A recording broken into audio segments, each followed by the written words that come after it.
Welcome back to the channel. I hope you're having a good day. And while most people are mowing their lawns, I'm going to be doing the front suspension on an F-beater. So if you recall in the first drive video, the front end is absolutely trashed.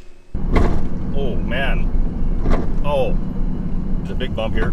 Oh man, that's bad actually. Just to be honest, oh man, big bump there. And I've got some parts finally in now. So what I'm going to do is show you how to replace the front struts in a 93 to 2002 Camaro, Firebird, Trans Am, F-body. It's pretty straightforward, so let's get into that. So here's what I picked up. Some loaded, I guess you could call, or strut assemblies from Amazon. These things are China Bomb specials. They were like 200 bucks for the pair. So we're gonna end up slapping them in there and seeing if the ride quality improves on that guy right there.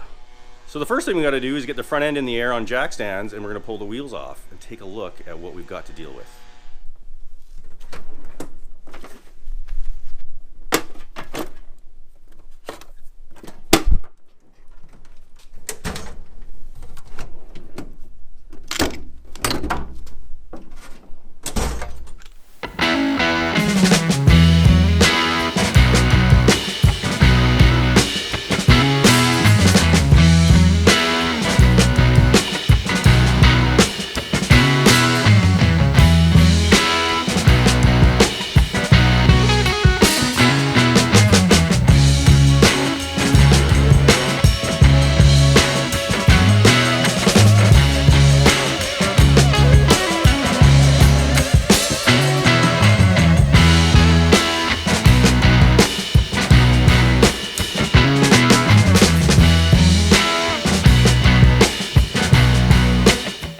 Okay, so wheels are off, and here's what we're looking at. There's our strut assembly right there, what we'll be replacing. You can obviously do struts only and keep the springs, but that's not what I'm gonna do here. I'm gonna do this as quickly as possible. I don't wanna spend my entire day. It's a beautiful day working on this thing.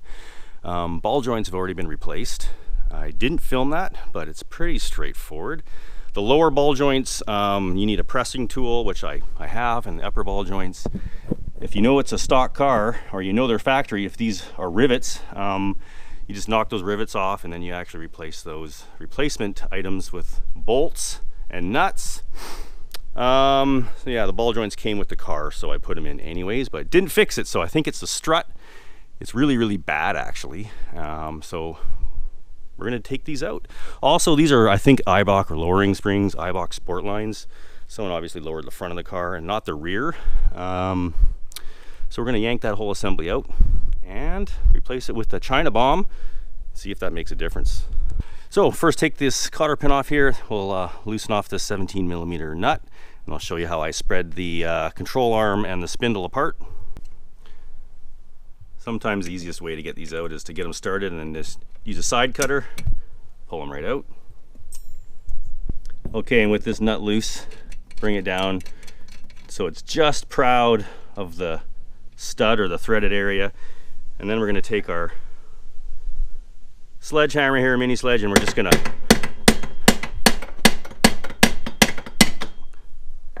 there you go. So now it's separated. Other guys can sometimes hit on here as well, but there's a boot in the upper ball joint that you don't want to destroy. So using like a pickle fork or a ball joint splitter, I would only use those if you don't really care about your ball joint.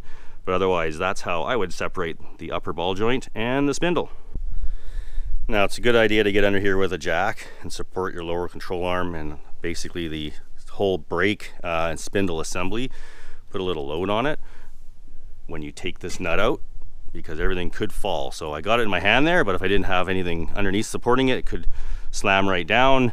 You've obviously got brake lines in here that you don't want too much tension on. As you see right now, there's quite a bit of tension on that. So I'm just gonna ensure that this doesn't go anywhere. And the next thing we're gonna try to do is we're gonna try to take this strut assembly out.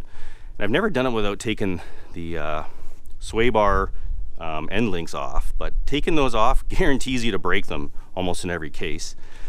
And they look like they're in decent shape, so I'm gonna leave them in there and I'm gonna try to just bust this off. So there's two nuts down here you take off, and then up on the top of the car, there's some hardware up here, I'll show you that.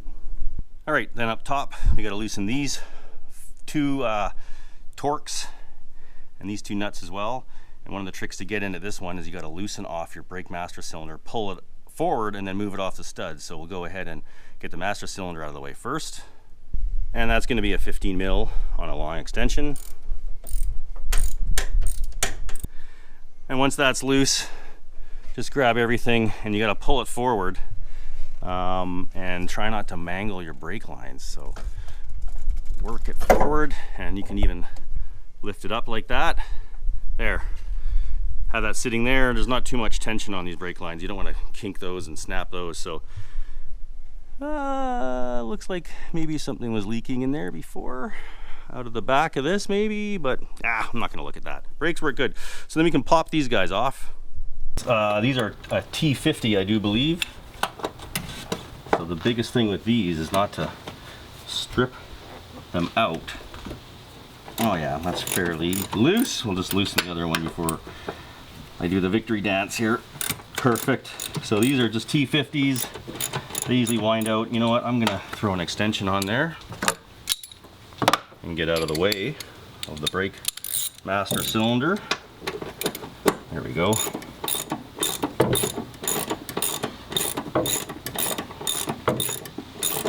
Probably could have used a power tool for this. There, that's better. That'll make shorter work of these. Let's get this in here. Move that over a little bit more. Come on there, master cylinder. There you go. Now you just got to pull these two off, which I believe are 15 millimeter. Let me try. Oh, look at that. We got 15 mil. So I wonder if this little Ryobi guy has got enough jam to pull those off. Let's see. Nope. We're going to have to loosen them. They look actually really crusty. Maybe I'll put some WD-40 on there. Just hose these down with a little WD. There, hose them down because they're out exposed to elements all the time, and they're rusty. They are corroded. Yeah, but they come loose. So we'll break this one loose here. Tight, very tight. There we go. That was tight. Now we'll go to the power.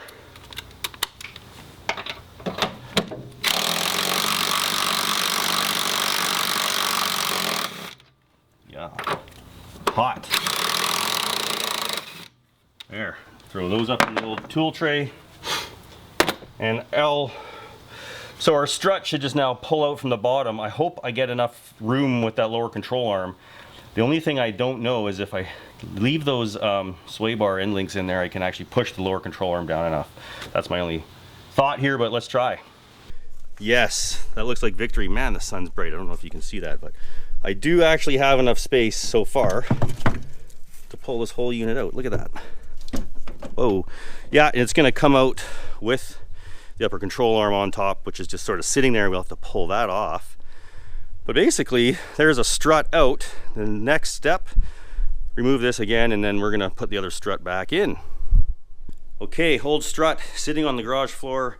We're going to put this whole upper control arm and ball joint assembly onto one of the other struts here. The thing we have to pay attention to is the angle here of the bushing, because this is sitting on an angle, this being outboard, lower on the lower control arm. So we're gonna have to find the one which has got the right angle, and I'm assuming we're gonna have to adjust those. So that one definitely doesn't have the right angle, but if we turn it this way, it's possible that would, maybe not. It might work. We just have to also understand the orientation on the front of our studs for our strut mount. But it looks like it's going this way. You can see everything sort of is like a wedge shape that way. So that is going to be the one for that side. So let's pull that off. Move everything from there to there. And we'll So one of the things I like to do before putting the upper control arm assembly onto the upper strut mount here is filling this cavity with grease, because you don't want the stud to become rusty. And if you ever want to take this whole assembly apart, that nut is a pain in the butt sometimes, and it'll spin the shaft of the strut. So I always put some grease just like this, make sure there are no real big voids, and that'll hopefully prevent moisture from collecting in that area. All right, and with the upper control arm assembly on, you can still go ahead and fill that area up even more with some grease, just like so. Just get it on in there. Try to get as much as you can. That should probably be good enough. Okay, so I got the strut in place. Got a couple nuts in there just to hold it so you're not fighting gravity. And here again is the dilemma. Is that sway bar end link going to get in the way? That brake line, you know, it's getting close to being tight, or too tight for my liking. But this whole assembly needs to kind of come down. So I can push down while putting more slack on the brake line there. So that's not too bad. So I'm going to try to push this down. It's got to go down, and then the strut's got to go that way, kind of around this guy. Again, I don't want to take this off. I'm just being lazy, but probably easier to take that off. So we'll see how this goes. Okay, so that was kind of a fail attempt. I had to take the sway bar end link off, but luckily it didn't break. There's, I guess, enough grease and oil and crap on it that the threads weren't super corroded. So strut is basically in. Just got to align a few things on the bottom. On the top, just to help you out so you're not fighting gravity, I put a couple nuts and a couple bolts in. I didn't use the ones that came with the struts, these supplied nuts. They are absolute garbage in my opinion, so I reuse these nylox. And I use those bolts because they're a little bit longer than these guys, but we'll see how they do. Anyways, strut is kind of in place. We just got to align the bottom, like I said, put those two bolts through, and we're good to go. And just, wow, brake line. Do yourself a favor if you're doing this. Do something and hold this spindle out of the way, because the brake line is under a lot of tension, but we'll be quick. Okay, so everything's now in its spot. These bolts going through the lower control arm can sometimes be a real pain in the butt. You might have to go in there like I did with a pry bar and sort of pry this down a little bit and move that inboard, and sometimes this little bar here has to twist. So I usually align the aft one first, or the rear one first, and then twist that over. But those are basically just hand tight. Everything is hand tight, so now it's just connecting the front sway bar end links. One thing about the end links, we can't tighten them until there's weight on the wheels, because that'll affect the sway bar and sort of how it is used in the car. So we'll go ahead and attach the end link and then the spindle, and all torquing next. It's all about the torquing. All right, so the torque on these, at least per my Haynes manual, is 32 foot-pounds, 37 foot-pounds, and down here 48 foot-pounds, but you better double check. And then of course we're going to torque this guy and cotter pin that. The torque on that was 39 foot-pounds. So everything's kind of back together. Again, lower, or said front sway bar end link has not been torqued. I'll do both those together after I do the other side. And then I just gotta put this guy back together and put a couple nuts on there, and we're good to go. And keep our eye on the fluid level, because there is something going on here. Oh, fluid's right up there. Could have been when I was servicing this, or when I was bleeding the brakes when I first got it. I could have dumped fluid all the way down there and it'll wick behind. So anyways, keep our eye on the fluid level. All right, well, there you see, we did the driver's side. Driver's side is all done. That's the harder side, because you've got that master cylinder that you have to move out of the way, which really isn't that difficult in the end of the day. Do yourself a favor and remove that sway bar end link, that front sway bar end link. It's gonna make your life a lot easier. You can get the strut out, but putting it back in is gonna be a lot harder. Even when you're torquing the lower bolts for the strut to the lower control arm, that's going to be a pain in the butt. But otherwise, now we got to do the passenger side. So you want to see me do it again?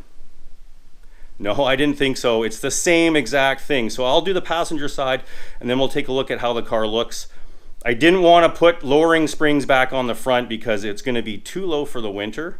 So I assume that this thing's going to sit a lot higher in the front, and we might have 4x4 syndrome here, so let's take a look. Yeah, this is what I mean when I say, you know, strap up your spindle. Just put like a bungee around the lower control arm or something like that. Keep everything nice and happy. The brake line isn't under nearly as much tension, so be smart, do it that way. And sway bar end link is done before the strut's coming out. So again, interesting on this side, this is the factory ball joint. I haven't changed it. Totally different size nut. I said I think 17 mil on the other side. Well, this is a 15, so might be a different torque on that. Maybe not. It's just a different part. This is original, as you can see. Push that down. These are rivets. They have not been removed. This is at least an original ball joint to that upper control arm. Anyways, I think you buy them as an assembly or original to the car, but it feels good. And I'm not going to change it right now. It's easy fix if I do need to change that later. Okay, so here's another trick. If you're struggling with this guy right here, you can't get everything lined up properly, grab yourself a adjustable and just grab onto that lug there and give it a little twist, and then you can fire your bolt through, no problem. Okay, so now you got to do the last thing, which is your stabilizer or your front sway bar bolts.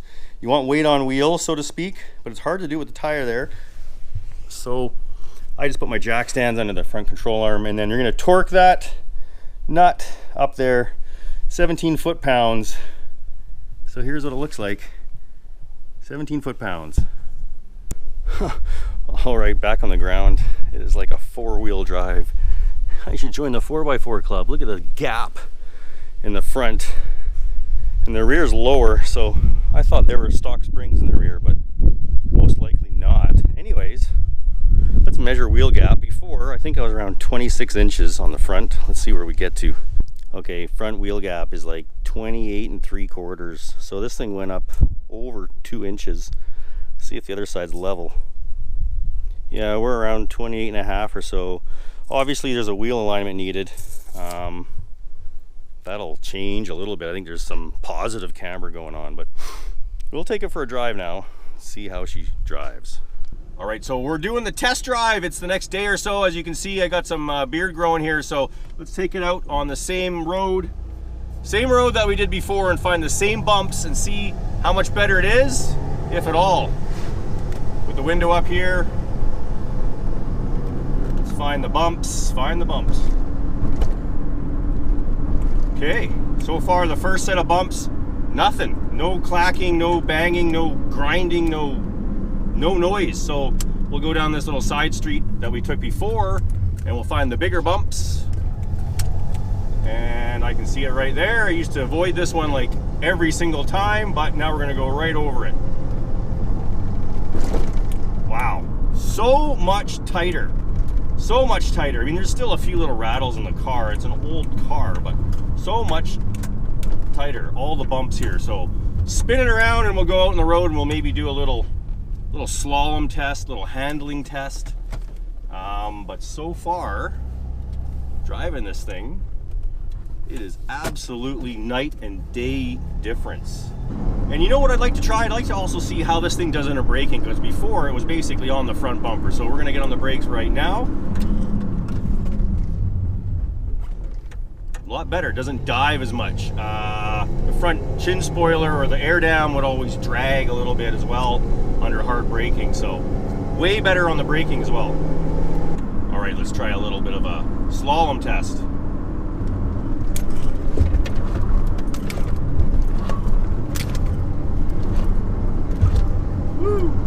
That's actually a lot better as well.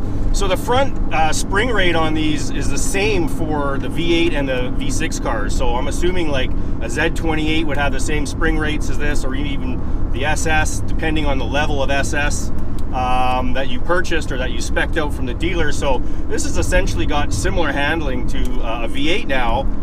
Maybe the sway bars are a bit smaller on the V6. I haven't even looked into that, but it handles pretty good. It's not, you know, a terrible handling car whatsoever. So the slalom test is good, the braking test is good, the bump test is good, I think overall it's a huge success, and for 200 and something bucks, I mean, that's Canadian, can't go wrong. I mean, no reason not to do it, even on a beater like this where you don't want to spend a bunch of money.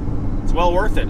Okay, coming up to a corner here, let's try a little handling test to see how fast we can take a corner, or relatively how fast.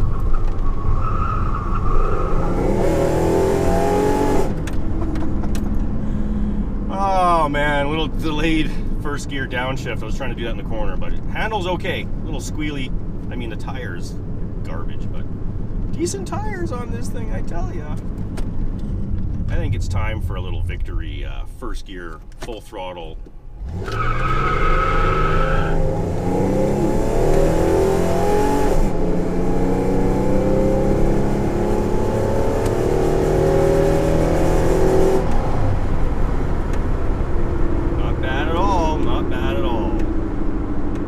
Alright, so here we are a couple days driving, and yeah, it's still quite a bit up in the front. Sometimes they settle a little bit, but she's looking good. Looking like a winter beater. I think I'm going to leave the height where it is, but yeah, there's the current status of current events there on F-Beater. And that's what we're going to end up with for our winter beater. So it's still a beater, just a little better beater, I guess you would say. All right, well, we're back in the garage now, and let's do a little recap on those cheap $200 Amazon special China Bomb strut assemblies. Was the install easy? Yeah, straightforward, no issues there. I've installed tons of struts in these types of cars. No issues whatsoever. Do they work? Yeah, they fixed my noise problem. They ride decently. The car stops, turns, brakes, everything the way I think it should, so no problems there. And are they going to last? Well, you know, that's something that I don't know. We're going to have to wait and see. Were they worth the money? For 200 bucks, definitely worth the money, I'd say. And if you like the content, please like, comment, share, and most importantly, if you could subscribe, it really helped me out. It helps me continue with putting out videos like this where maybe you learn something, or maybe you learn that, hey, this product may actually work for you, or maybe you just like the vehicles I'm working on. Maybe I could do in the future a Dodge or a Ford, heaven forbid, or a import Euro car, Japanese car, who knows? But if you like the content, again, your support is always appreciated. And as always, have a good evening. We'll talk to you in the next video. Take care.